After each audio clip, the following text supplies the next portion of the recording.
मन में है धैर्य और तन में प्रचंड शौर्य, बन चंद्रगुप्त मौर्य प्रलय मचाएंगे और महाराणा और शिवा की संतति कहाते हम शीश कट जाए भले झुकने ना पाएंगे। और बार बार छेड़िए ना भारत स्वाभिमान को, अन्यथा बाद में बहुत पछताएंगे।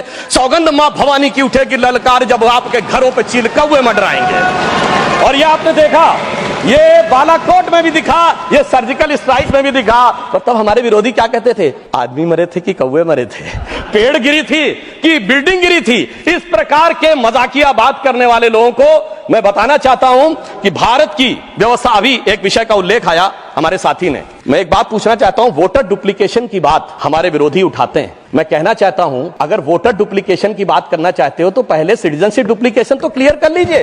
क्यों नहीं एनआरसी के लिए हां बोल देते हैं, उसके बाद ये मुद्दा ही खत्म हो जाएगा। भाई जब आप कह रहे हैं कि वोटर्स को लेकर आपके मन में संदेह है तो एक बार एनआरसी करवा दीजिए। दूध का दूध, पानी का पानी। मगर सभापति महोदय, एनआरसी क्यों नहीं करानी है?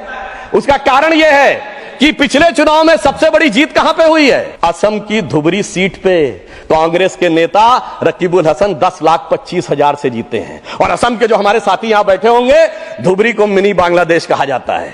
तो इसलिए एनआरसी नहीं करानी है, मगर डुप्लीकेशन का मुद्दा उठाना है। उनकी सरकार और हमारी सरकार में अंतर था जो भारत की परंपरा में है। उन्होंने बहुत दिन नाग पंचमी की, नागों को दूध पिलाया। हमने जन्मेजय का नाग यज्ञ करके दिखाया, जिसमें सारे नाग आकर समाहित हो गए। तो मैं एक पंक्ति में कहना चाहूंगा, कश्मीर घाटी को लहूलुहान करने वालों सुनो, एक भी शहीद हुआ जवान नहीं भूले हैं, और दूध भी पिलाते हैं परंपरा हमारी मित्र, किंतु नाग यज्ञ का विधान नहीं भूले। और मैं ये कहना चाहता हूं, दूसरा उदाहरण, एक सिर्फ दूसरा उदाहरण, हमारे कांग्रेस के युवा नेता जिन्होंने तथाकथित भारत यात्रा निकाली, उसी कश्मीर, कहते हैं कि हालात नहीं बदले। इस पूरे देश ने वो दृश्य देखा जब भैया और बहन दोनों सुरक्षित वातावरण में मधुर मनोभावों के साथ बर्फ के गोले के साथ खेलते नजर आ रहे थे।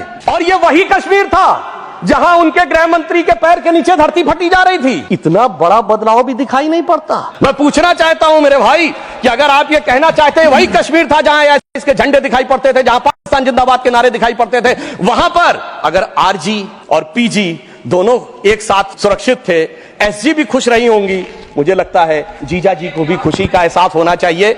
मैंने किसी का नाम नहीं लिया है। और इसके लिए गृह मंत्री जी को साधुवाद देना चाहिए कि कश्मीर में इतना बड़ा बदलाव देखने को मिला है। कम से कम इतना तो करना चाहिए।